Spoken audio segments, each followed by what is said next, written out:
Welcome back to Beyond the Buckets. Chris Hall, welcome to the show after our technical difficulties, but we're here.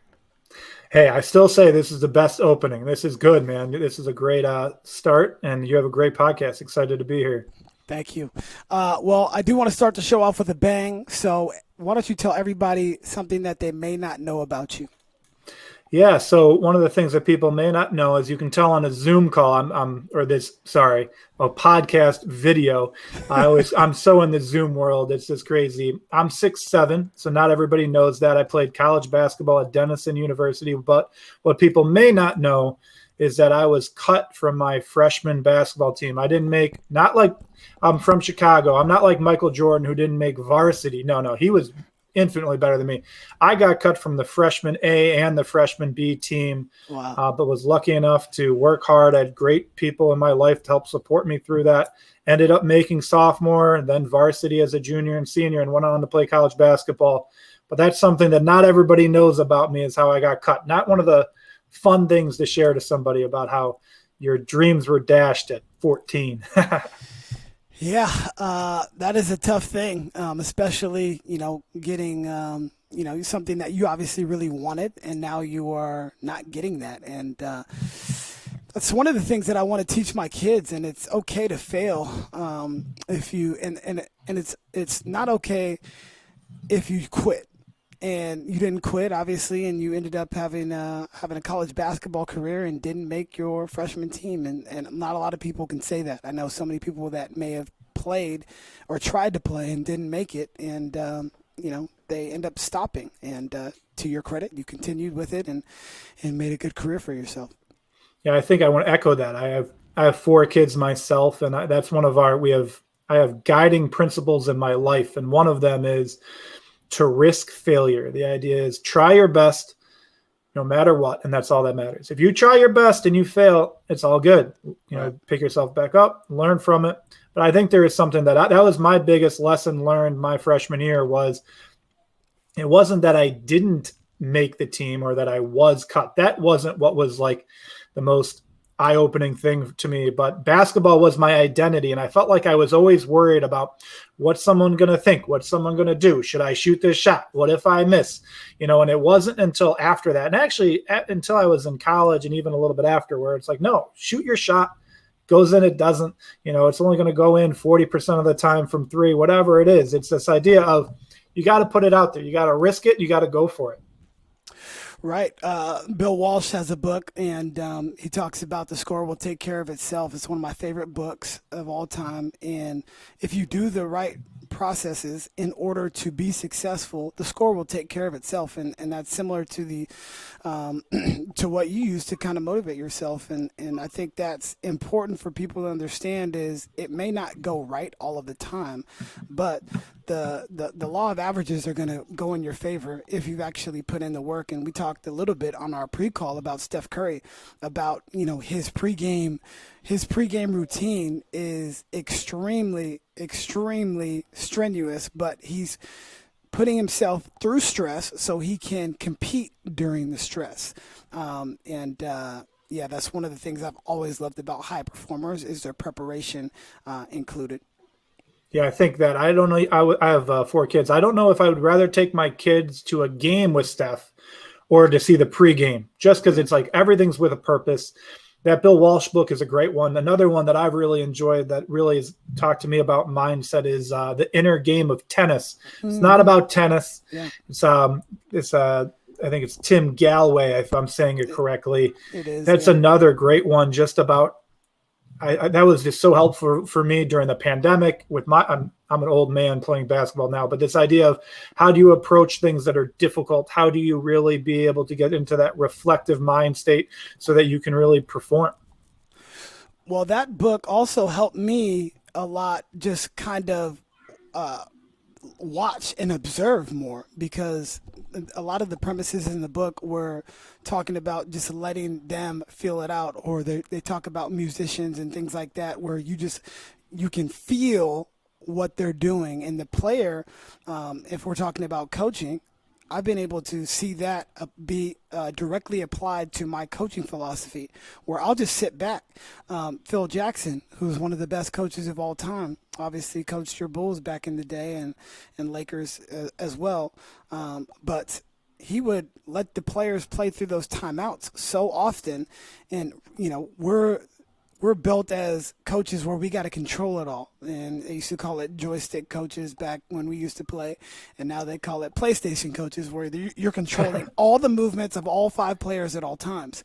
Well, I'm more like a games approach coach now, because I want to allow the players the freedom to make mistakes, mess up, but that's how they're going to learn.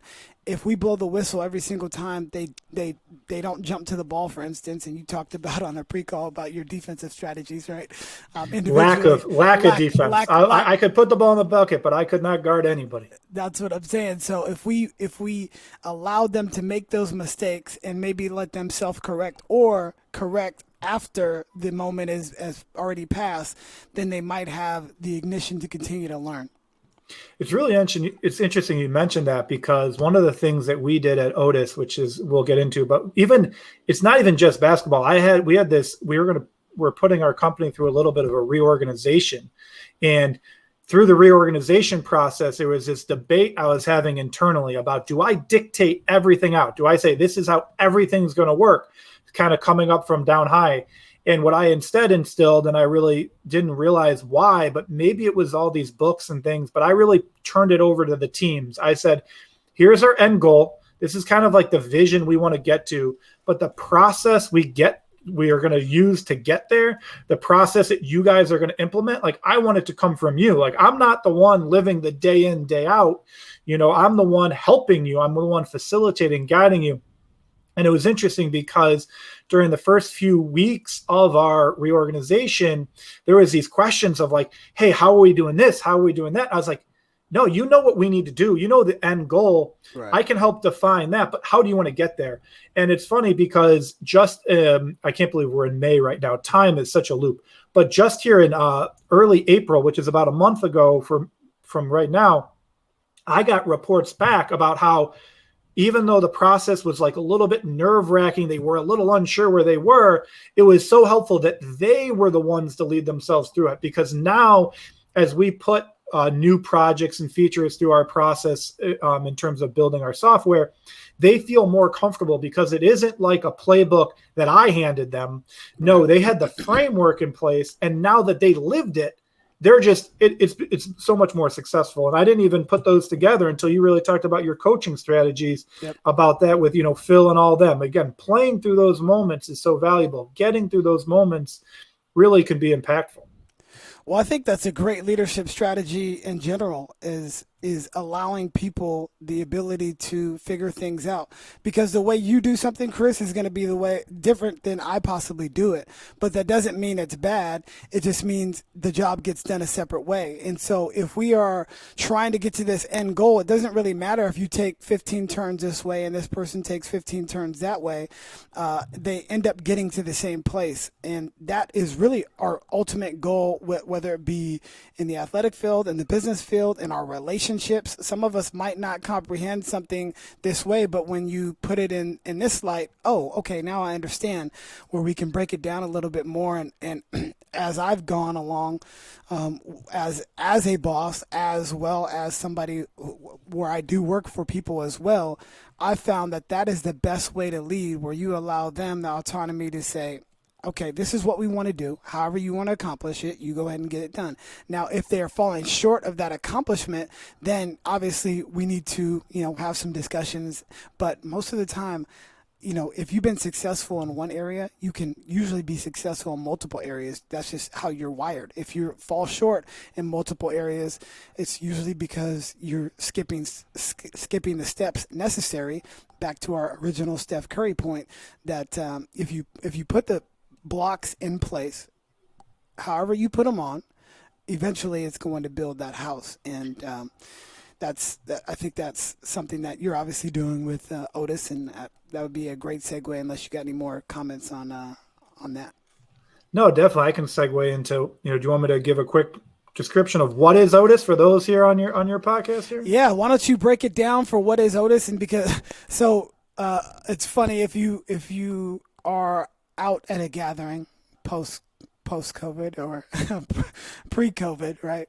And you tell somebody what you do, it's very difficult for them to understand that unless you know the field specifically. So I'm always interested on how we break down, and especially because we have a long form conversation going, we can actually break down the ins and outs of what that actually means. And so if you've got a 5 minute conversation with somebody that you don't know, they're like, "Whoa, what do you do?" "Oh, I'm the co-founder of Otus, and we do this and this," but they have really no clue what that actually means. So I'm excited to dive into what Otus actually means, because even with the quick few minutes that we talked before before we jumped on, I still have questions. So Yeah, no, we spent a lot of time talking basketball was more fun. But Otus, yes. I'll give you the breakdown of Otus. So I was a 7th and 8th grade social studies teacher. So I was in the classroom helping kids. I really thought that's where I was going to stay. I was lucky enough with one of the co-founders of Otus is we got a 1-to-1 grant. And so what that means is one device to every kid. And this was all the way back in 2010.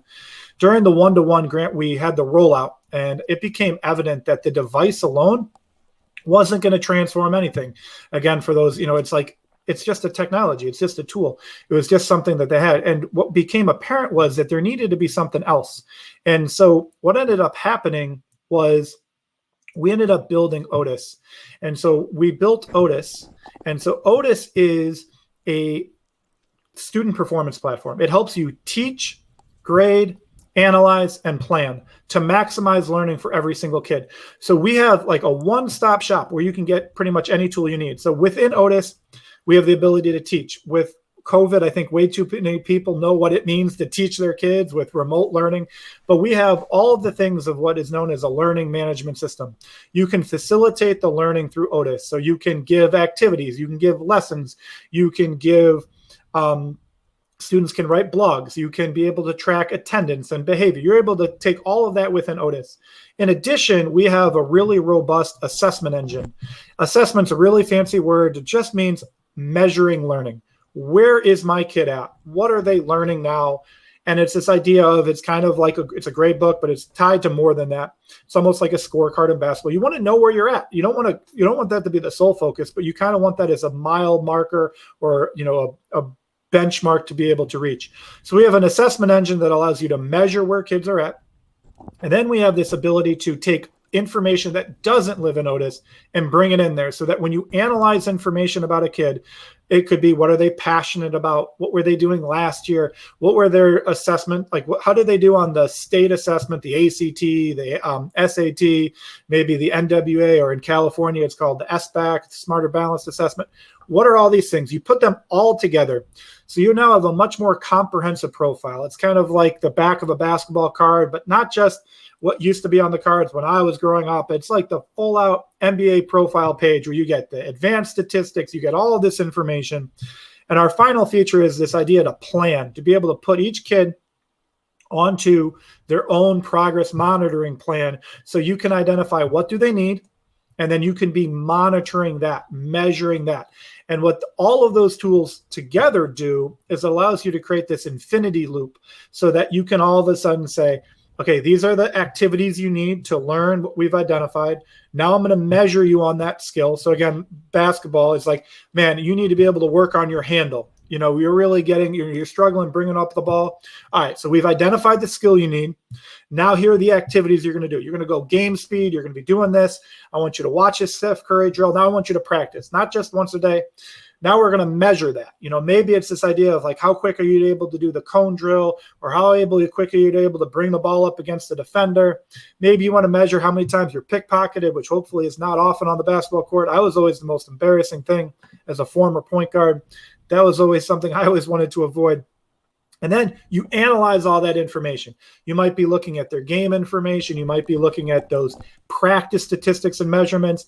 And then you take that and you create your next plan. Maybe you take the first 3 drills, you're going to continue those, you add another. So that's really what Otus allows you to do. It allows you to capture the full picture of a kid. And then for the students and the families, you can see that. It's transparent. You can know where you're at.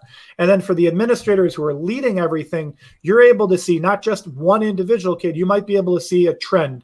Maybe in your basketball program, none of your kids can shoot free throws well. All right, we're going to put them on a plan. So again, for education, it might be, man, my kids are struggling with multiplying fractions. Okay, we've identified that this isn't just isolated to one kid. We see that this skill, or maybe our third grade math students are struggling a little bit. You're able to see that trend in the aggregate. You're able to put a group of kids onto a plan. You're able to track that group's progress, and it allows you to have that transparency, though, so that all stakeholders can be involved, understand what's happening, and you can maximize learning. So essentially, it's a one-stop shop for schools, school districts, families to be able to view all the back-end stuff. But basically, all your lesson plans can now be attributed to Otus, correct? Yeah, so it can be distributed through Otus, so that instead of going to 5 different systems, you start in Otus.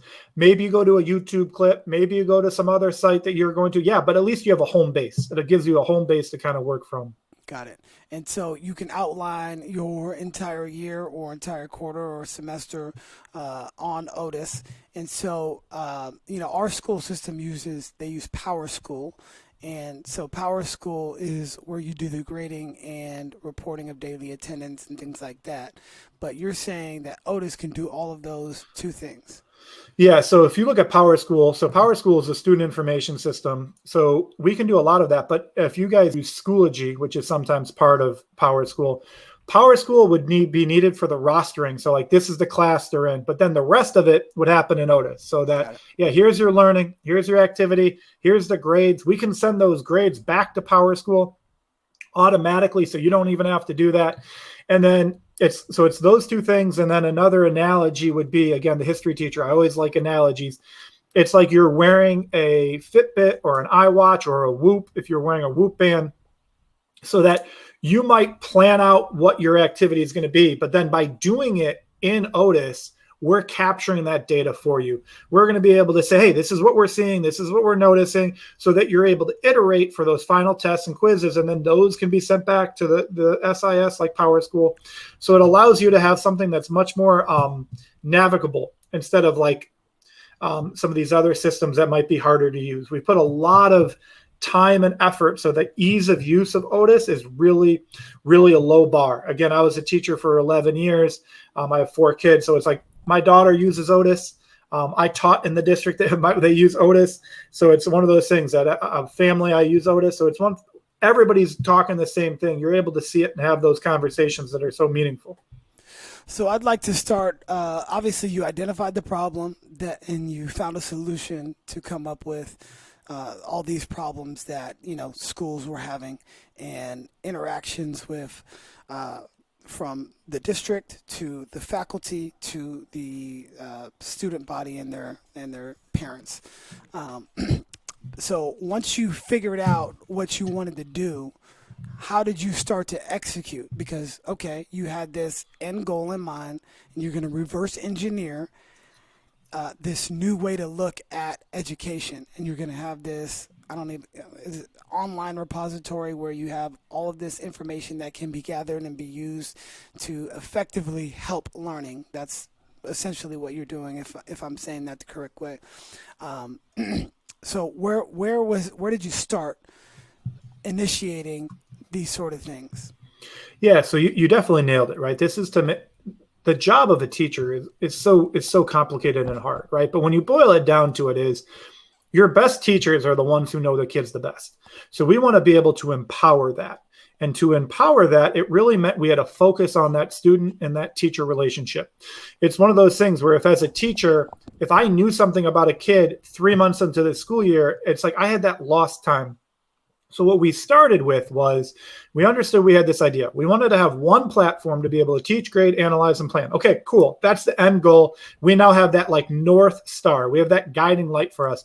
Well, how are we going to get there? Well, we wanted to identify some potential challenges. So some of the potential challenges out there are if it doesn't get used. If I have a Fitbit or an iWatch or a Whoop and I leave it on my nightstand, it doesn't matter what I do. It's like, okay, so one, it's got to be super easy, right? It's So, got to be so let me something that's easy so to let me use. ask you that, because that is very apparent. Like we do start to get some of these new technologies, and then all of a sudden, when the iWatch came out, I definitely had it, but I don't wear iWatch anymore because it just got annoying every time it's buzzing on my wrist, and text messages and emails and notifications, and I just really just got tired of that. So how did you implement this without the kids? Basically, you're a Starbucks now, where these people are using it every single day. You have a high utilization across whatever the population is, and in this case the school district. And so how did you get to the point where they needed this service every single day? You're almost like the drug pusher, I guess. Yeah, school and drug, we'll leave that one there. But Yes, in yeah. terms of like, how do we do it? So the big thing is we tried to identify a couple challenges, which would be ease of use, right? And then what we did is we began using it. So I was lucky enough to be a teacher in my classroom. I used Otus with my students. And Hmm. the biggest thing we did is we listened. This idea was I had these assumptions in my head of best practices and XYZ. Again, I think you can use your Apple Watch as a good analogy, right? The intentions were good. Apple wanted you connected. I actually had the same issue. I loved my Apple Watch. I used it all the time. I then faced a problem that was I was too connected. I had people buzzing me, and it was like it wasn't allowing me to do it. Not to put a brand push out there. That's why I use the Whoop. It's just tracking my fitness. And I have a $9 watch from Casio that I got on Amazon to tell me the time so I can put my phone down. So what we did was we really went into the classroom with my students and with our other co-founder. His name was Pete. We used it with our students for months. What are the things we do? What are the things that we assumed would be important that we didn't? We did that. We iterated. It was like a pre-alpha test. We really wanted that relationship between teacher and student to be seamless. We got it to a point where we felt pretty good.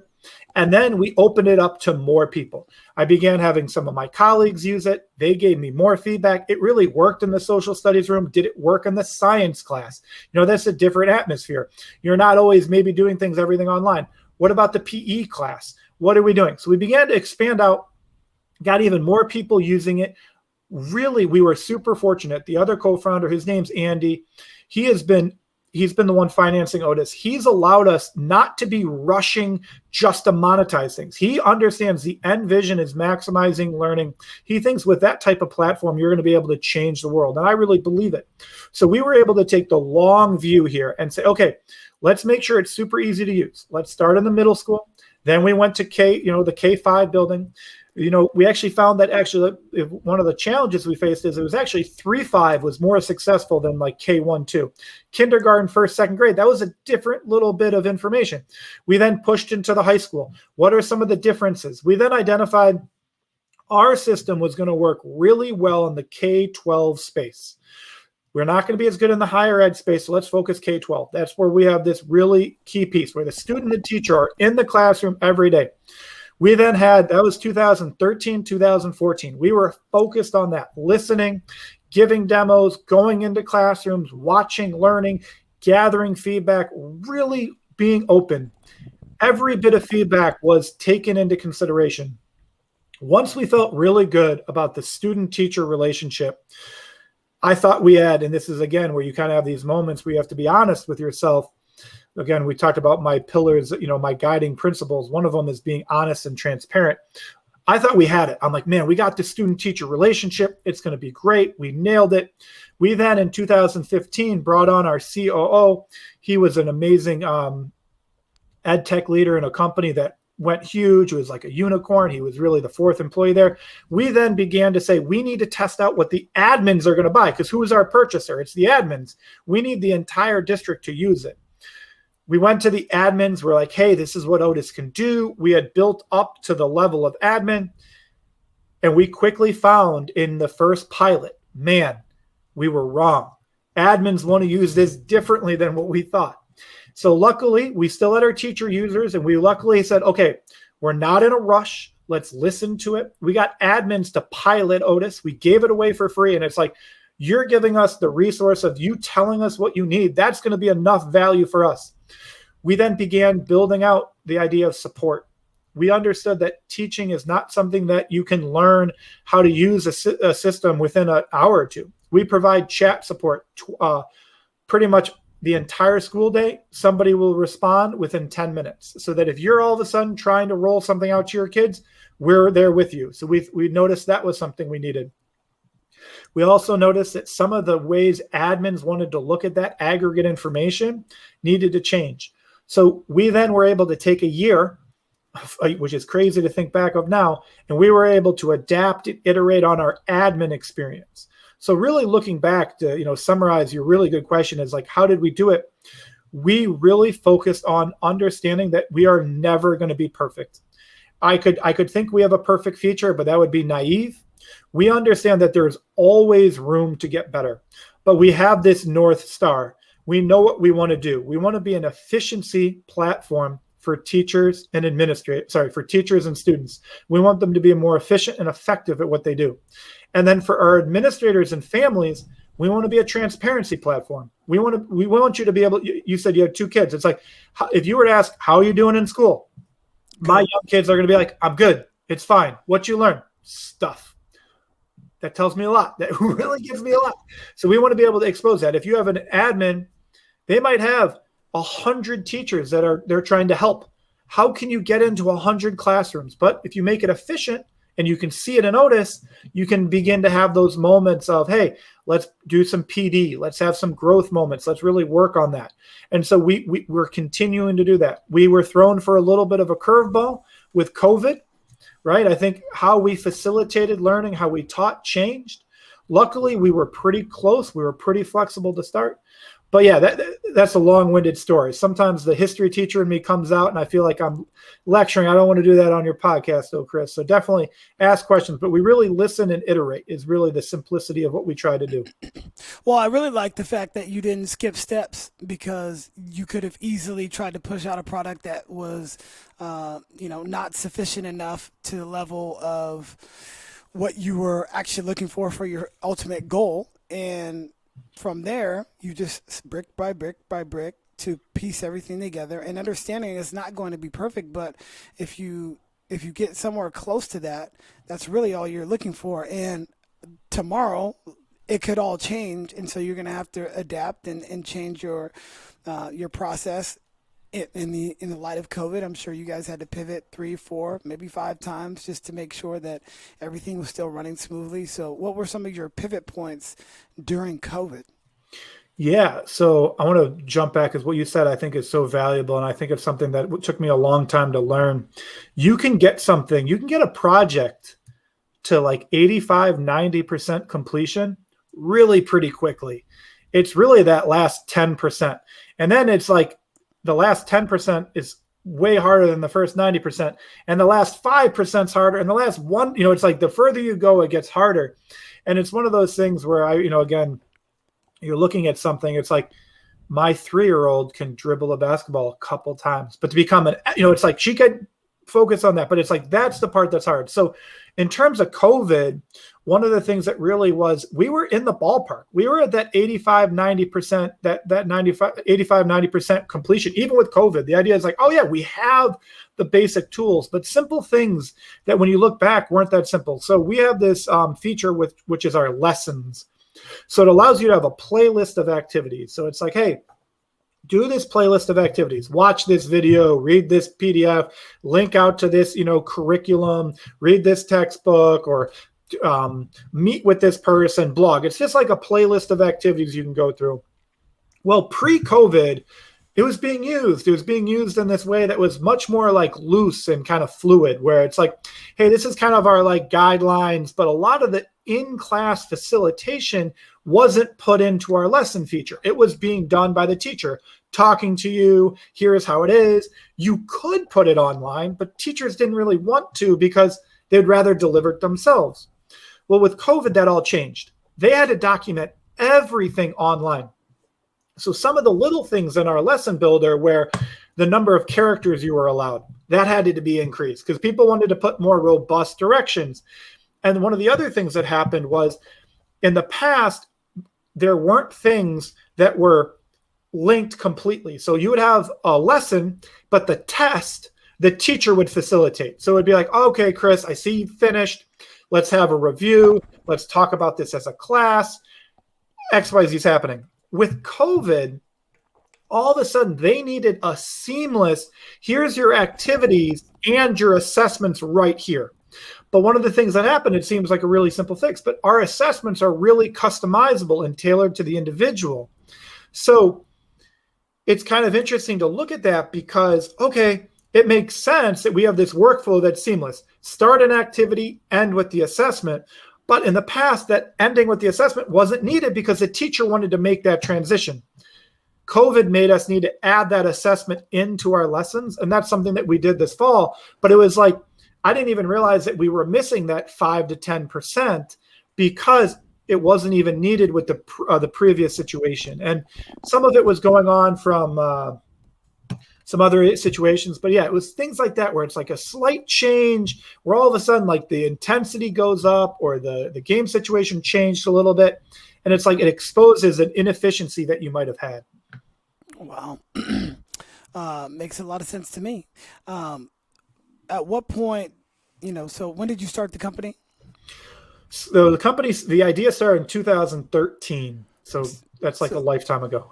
Right. And it is a lifetime ago, but it is also pretty quick to get everything in, 8 years ready to go for distribution. And I think you're up to over 150 school districts. Is that correct? Yeah, over 100. You got 160 school districts across the country. Over 160. We're probably closer to, man, we're climbing fast. Maybe over 170 now, and then we're in over 38 states. So it's been amazing, especially when kind of going back to what I was sharing. 2013, the idea started, the company started, but we really didn't start selling until 2016, 17, and 2018 is really our first big year where we turned everything on, fully going. So from 2018 to now 2021, that's really where we went from. We were in like 5 districts, and all of a sudden we went from 5 to like, I don't know. I'd have to go back and look at the actual graph, but it went up quick. And so when did you stop teaching? 2017? 2018. I remember that mainly because I had twins in 2018.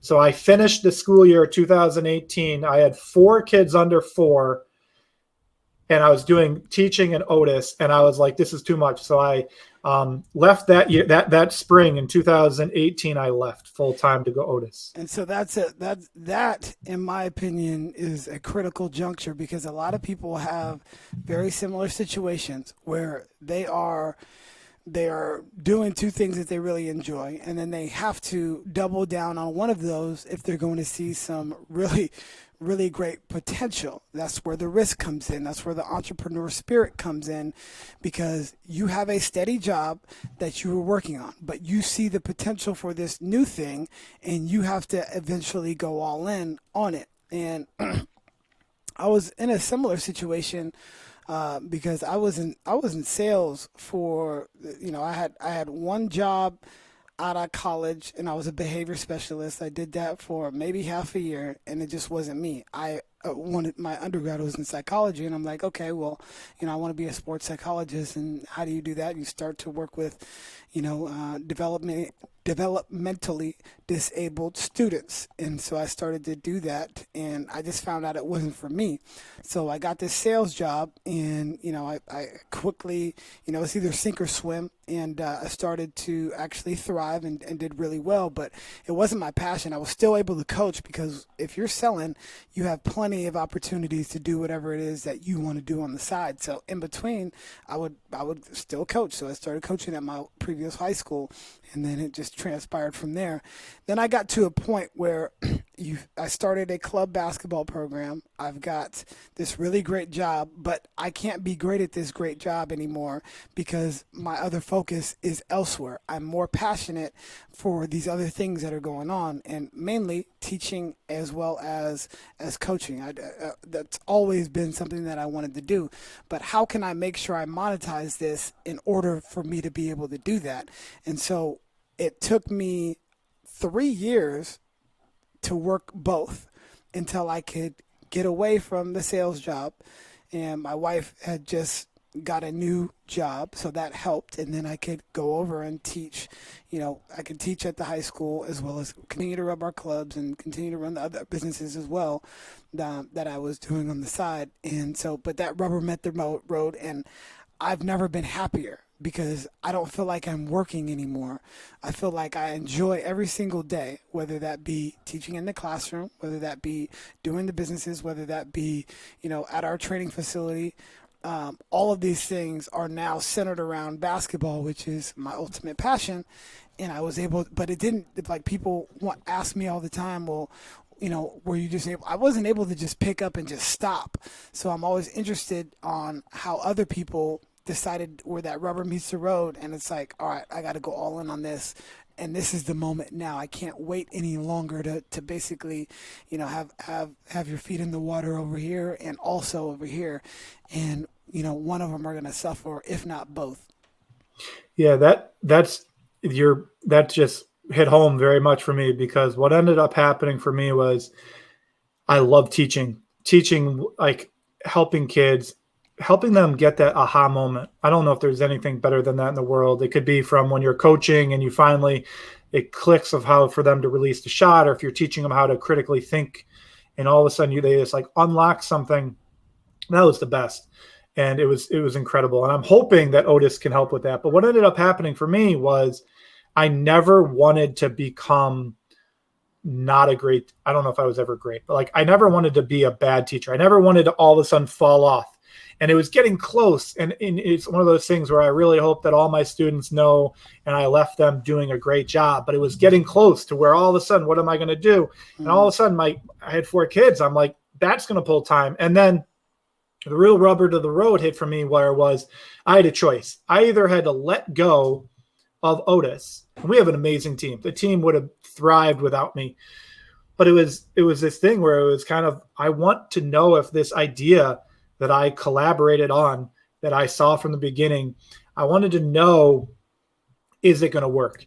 And one of the things, talking back, early on about, one of the things that you asked me to start the podcast was what's something people don't know. It's like, I had this regret because in basketball, I worked my butt off. I made the, after getting caught, I was lucky enough to make it. Well, in college, I just wanted to have fun playing, and I didn't push myself. I have this regret. I talked to my college coach. I have this regret where I could have been a better defender. Like if you were to watch me play as a, outside of after I graduated, I became really good. It all clicked for me. And it was like, man, I don't know if I gave it my all. Like in high school, I got cut. I had to make the teams. I had to give it my all. There is nothing more I could have done in high school. I pushed myself to my extreme.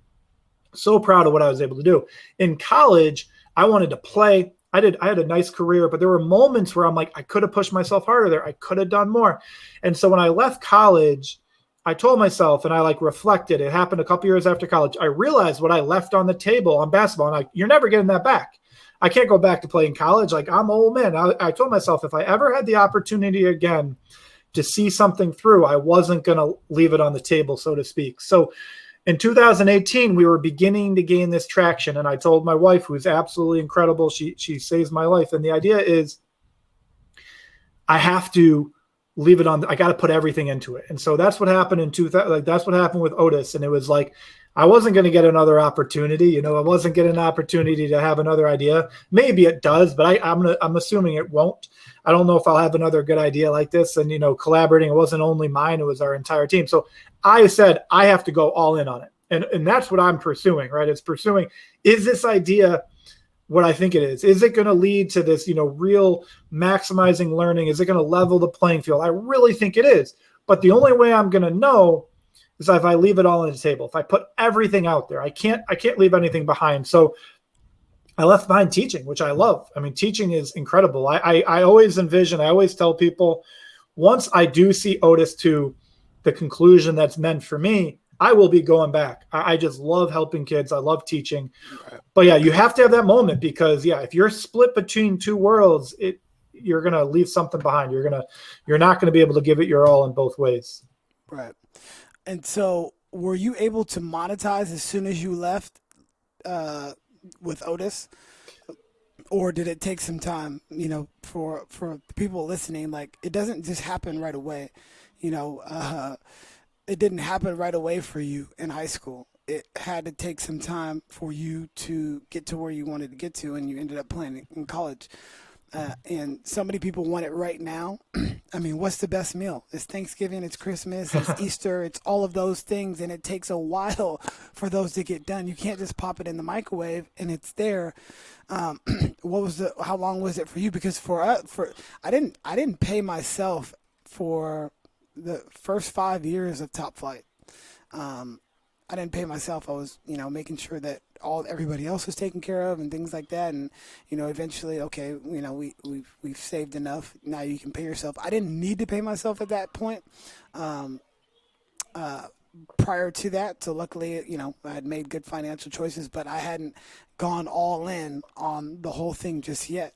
And so before we went all in, we had to make sure, and you talk about I and we, it's always we. It was a family decision to do all of this, and I just was in the right place at the right time. But how long did it take you guys to monetize where it was like, okay, we can support our family on this? Being an entrepreneur, it's tough. Yeah, that's a great question. And this is where the situation I'm in is really unique. And so the other co-founder, Andy, his name's Andy Bloom. He's a Chicago businessman. He's super amazing. He's absolutely incredible partner.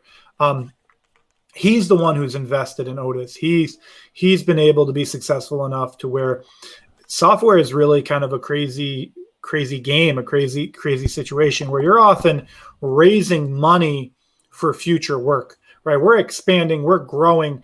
We could have done it more slowly. Like we really went all out on our client success team. We really have gone bigger on our sales team. So we began to have money coming in 2018, but we raised through Andy. We've raised money, so we're still using that raised money to kind of do all of this. And it's, again, our revenues are going up.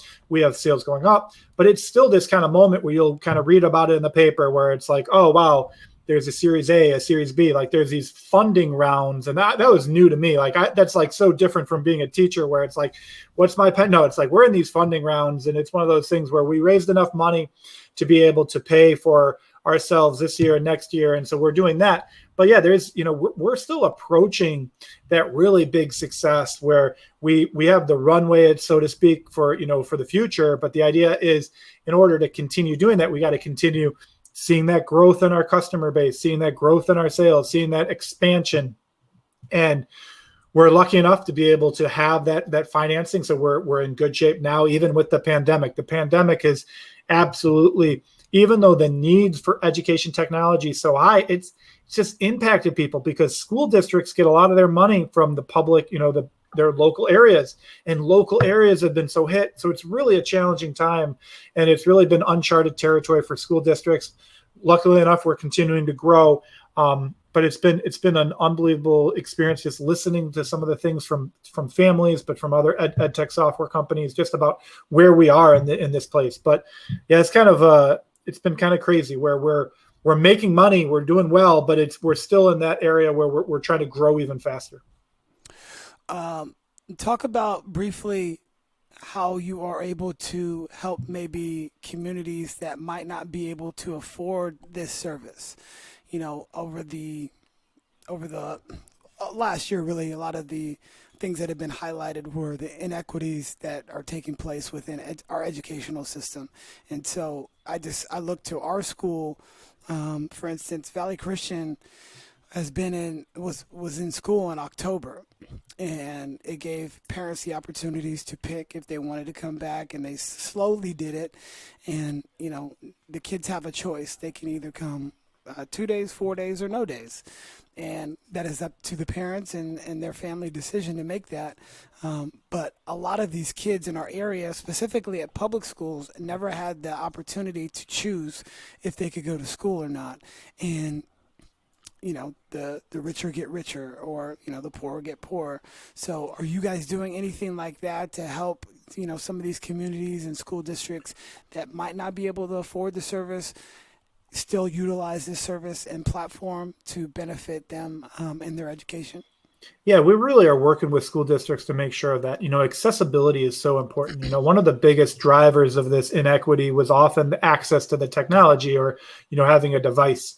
I think that now I think more districts are getting a device, but we really do work closely. One of the things we work to do is we work to replace other software because there's some base cost that everybody needs to implement. But because we provide multiple solutions within one system, we think we can be much more affordable for districts. We're starting at $10 a kid, and based upon your size and your needs and things like that, the price can be even less than $10 a kid. And so it's really one of those things, because we have such a breadth of tools that we provide, we want to work with it. And there are certain districts we work with where we can use certain funds from the government to help pay, and we will work within that budget. Because, at the end of the day, we need to be able to level that playing field to maximize learning for every kid. Yeah, I think it's extremely important, and if you don't grow up in an area where impoverished areas, it's very difficult for you to understand what actually happens. In Silicon Valley, especially, we're in this bubble where there's not a whole bunch of poverty that you see outwardly, but obviously it still happens, and it just and now I've seen our area, especially with like homeless encampments, it's extremely high now, and before it didn't used to be as high, but you're now seeing how everything that has taken place over the last 15 months is hitting people, and it harkens me back to education and how we're able to help these people out of this situation, because if they're not helped or assisted, it's going to be very difficult for them. Now, there's always going to be roses that grow out of the concrete, but the vast majority aren't going to be able to make it because they don't have the life skills sustained at an early age, and specifically with the education to get out of that situation. So that's been something that's been on my heart, like really the last year, especially when you get more time to sit and think about it. Yeah, I think that you hit on something that's really important. I think I think it was underappreciated in many ways of just how much a school is doing, from the families who needed like before school care, or kids who needed food in the morning, food at lunch. It's like schools were providing care, they were providing supervision, they were providing food, they were sometimes, and with the pandemic that was sometimes restricted. In addition, we have this real struggle where the families or the students who need it most, this idea of engagement, where all of a sudden, I was actually just talking to a former student who sadly, one of their parents passed away from COVID, and then they were explaining how they're in their early 20s, they're watching their two younger kids, and I'm like just imagining this impact where this child, not a child because I knew him as a kid, they're just trying to put ends meet together. They've lost a loved one, and they're struggling to get their younger siblings to school. And it's one of those things where I've talked to districts across the country. I'm really concerned about what the dropout rate or the engagement rate will be in terms of getting kids back to being engaged with school. There are some of these school districts that are fearing that the dropout rate could be 20 to 30% higher than pre-COVID. And it's this question of, how do you get these kids engaged? It's hard enough without COVID because there are all these programs in place to like, how do you do it? Again, we talked basketball, but LeBron James School in Akron, again, I haven't checked in recently, but I was always super impressed with that school. But he had understood something from his time as a kid. It's not just 8 to 3. It's this idea of you need a place that can be done. And he was offering programs pre-COVID that were from like 7 to 5. And sometimes even later, so that it really was a place that could help families. We're working in the neighborhood I live in, where we have our community center, our library is that place, and it wasn't up to what it needed to be. And so we're trying to help raise money because we're going to need community centers. We're going to need schools to help re-engage this population, every population, but populations that have been hit even harder by this, that might not have, both families at home, or might have had a job impact. It's going to be something that I don't know. I've talked to a lot of educators. It's not something that's going to be fixed in a handful of weeks. It's not going to be fixed in a school year. You're going to have summer programs. You're going to have, learning loss programs out there that really are going to be needed to really help us figure out where kids are at, what do they need, what do their families need. And it's definitely something that you need these interventions and these plans in place to really be able to help everybody involved.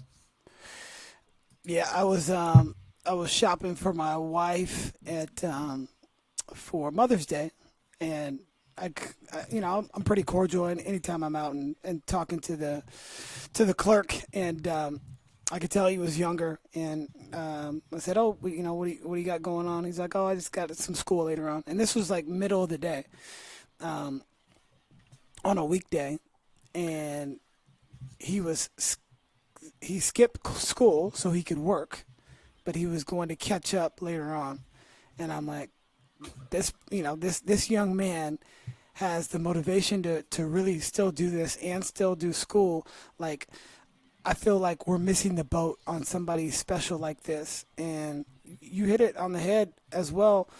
The collateral damage from this past year on the educational system, we're going to see this for, 5, 10, even 15 years down the road, what the impact actually was. And if we were talking about essential businesses, what is more essential than our children and their education?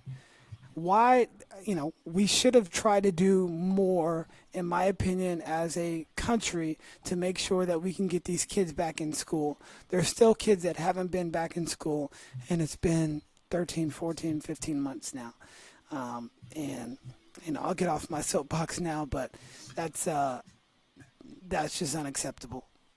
I think I think we talk about it. I think that, the first couple days after the pandemic hit, everyone's like, they had this like, man, I know what a teacher is going through. And it's like, it's something that we really have to invest in, because learning's not just going online, clicking through pages on a textbook or watching videos.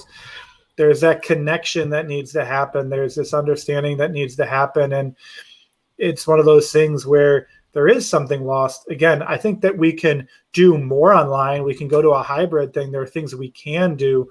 But yeah, this is an impact. And this is something, again, I think it's something that as a country and as a community, we're going to have to really come to grips with over time, because it's not a quick fix. It's not something that's going to be snapped back into place, or there isn't we're not going back to normal, right? That we have to adapt to our current present and understand we need to do things. And again, not to be on a soapbox or a sales box, it's like, in order to do that, I think you're going to have to really be able to measure where a kid is consistently and thoroughly. And you're going to be able to pull in all this information.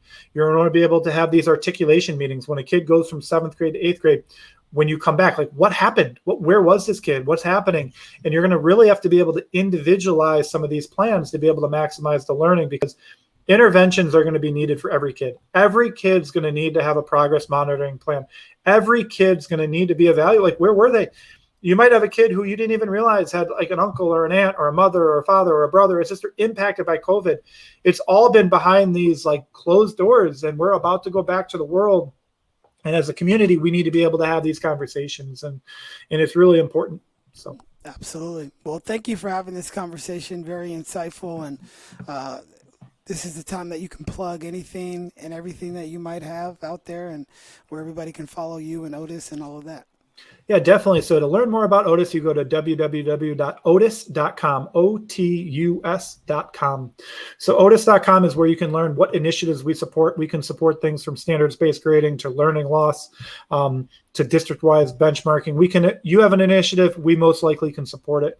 You can follow us on Twitter at OtusK12, and then I'm Otus Hull, Hull is how you spell my name.